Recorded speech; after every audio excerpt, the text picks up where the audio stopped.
Кайырлы күн балдар. Бүгүн биз электр кубулушу 5 нусканын 7 терминалын сизден кийин карастыратын болобуз. Эсептин шарты боюнча сүрөттө көрсөтүлгендей массасы 0,02 грамм бирдей кичинекей шарлар жипке илинген. Олардын ара кашыктыгы 3 сантиметр.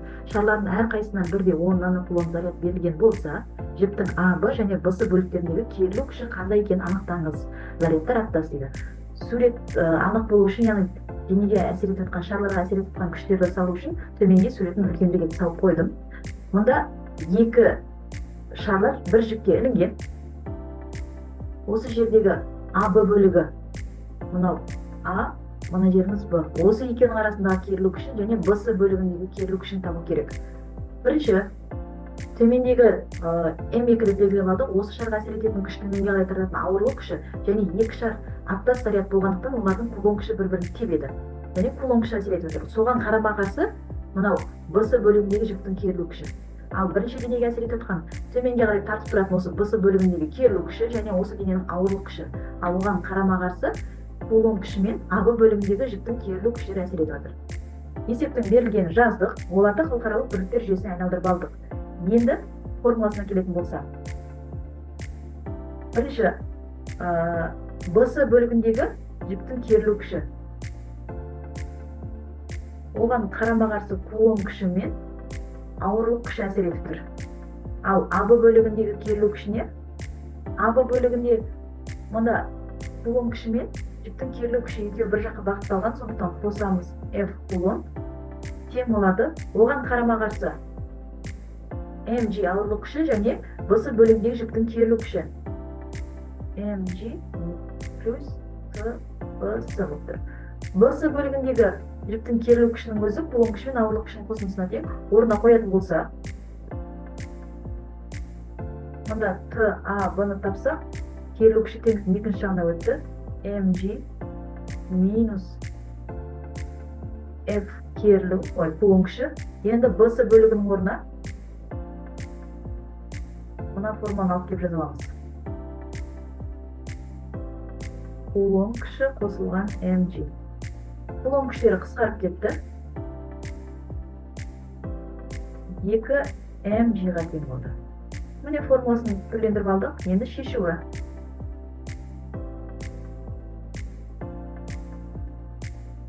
BS бөлігінде кулон күшінің өзі, мына формуланы ашып жазсақ, К, екі зарядтар бірдей, сондықтан Q квадрат деп ала берейік. R квадрат қосылған mg. К тұрақты шамамыз, пропорционалдық коэффициент 9 көбейтілген 10-ның 9 дәрежесіне тең. Көбейтілген заряд 10-ның минус 8 дәрежесі, квадраттасақ 10-ның минус 16 дәрежесі. Бөлімінде 3 көбейту 10-ның минус 2 дәрежесін квадратсақ, 3-дің квадраты 9, минус 2-ні квадраттасақ минус 4 дәреже болды. Қосылған массамыз 2 көбейтілген 10-ның минус 4 дәрежесі G10-ға тең. Орнына қоятын болсақ, мұнда қысқаратын дәрежелер қысқарып жіберейік. 9 мен 9 қысқарды. Мұна минус 16 мен плюс 9 қысқарады. Минус 7 қалды. Мұна 2 қысқарып кетсе, минус 3 дәреже қалды. Қосатын болсақ, 3 көбейту 10-ның минус 3 дәрежесі ньютон. Немесе 3 милли ньютон деп жазамыз. Ал АБ бөлігіндегі керілу күшіміз 2 mg, 2 көбейтілген массамыз 2 көбейту 10-ның минус 4 дәрежесі көбейтілген 10. 4 көбейтілген 10-ның минус 3 дәрежесі ньютон. 4 милли ньютонға тең. Жауабы BS бөлігіндегі керілу күшіміз 3 милли ньютон. АБ бөлігіндегі керілу күшіміз 4 милли ньютонға тең екен.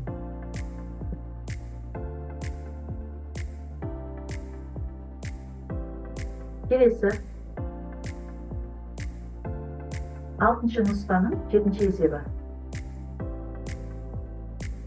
Есептің шарты бойынша бір-бірінен 10 см қашықтықта орналасқан 40 нанокулон және минус 10 нанокулон екі зарядтың үшінші зарядқа әсер ететін қорытқы күшін тең болу үшін осы зарядты қандай қашықтықта орналастыру керек? Бір-бірінен 10 см қашықтықта.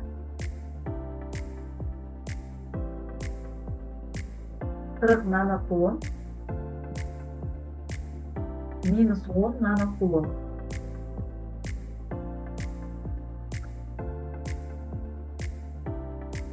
Табу керек. Үшінші зарядты қандай қашықтыққа орналастыру керек деп тұр. Оны x деп белгілеп алайық. Халықаралық бірліктер жүйесіне айналдырып алайық.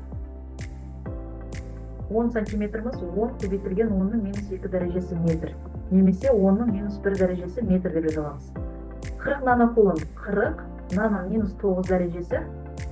Мына бір нолмен дәреже қысқарып кетсе, 4 көбейтілген 10-ның минус 8 дәрежесі кулон.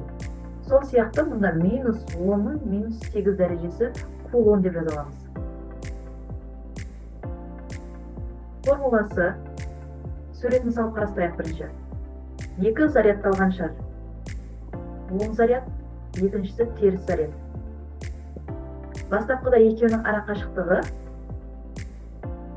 10 сантиметр болды.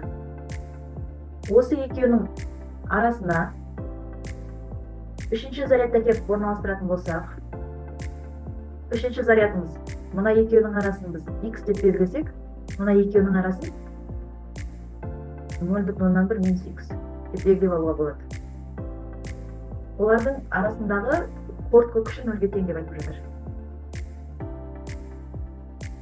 Сонда F1 F2-ге тең болса, F1 дегеніміз K, Q1 көбейтілген Q3 бөлінген X-тің квадратына тең K, Q3 көбейтілген Q2 бөлінген 0,1 минус X-тің квадратына. Зарядтарымыз модульге алынады. Модульден тек 10 сан шығады. Қысқа шамалар қысқарып жүреміз. Үшінші заряд қысқарып кетті, және К тұрақты шама қысқарып кетті.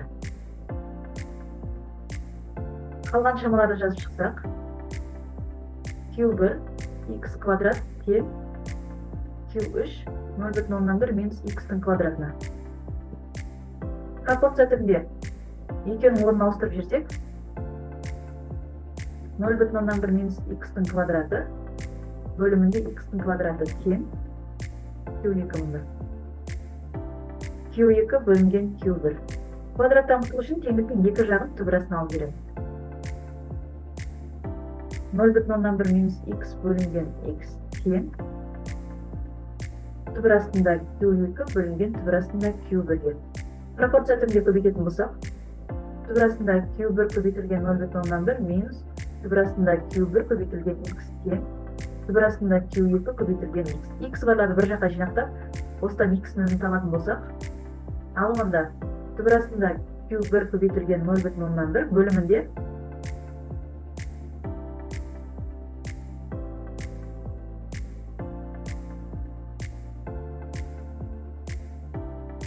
түбірасында Q1 қосылған түбірасында Q2 болды. Енді есептейік. Шешуі x тең Q1-іміз 4 көбейтілген 10-ның минус 8 дәрежесі көбейтілген 0,1 бөлімінде 4 көбейтілген 10-ның минус 8 дәрежесі қосылған 10-ның минус 8 дәрежесі. Мен алдында минусты жазып жатқан жоқпын, себебі зарядтар модульге алынған. Модульден тек қана 10 сан шығады. 4-тен 2 көбейтілген 10-ның минус 4 дәрежесі қосылған 10-ның минус 4 дәрежесі болды. 2 0,1-ге көбейтсек, 0,2 көбейтілген 10-ның минус 4 дәрежесіне. 0,2 көбейту 10-ның минус 4 дәрежесі бөлімінде 3 көбейтілген 10-ның минус 4 дәрежесі.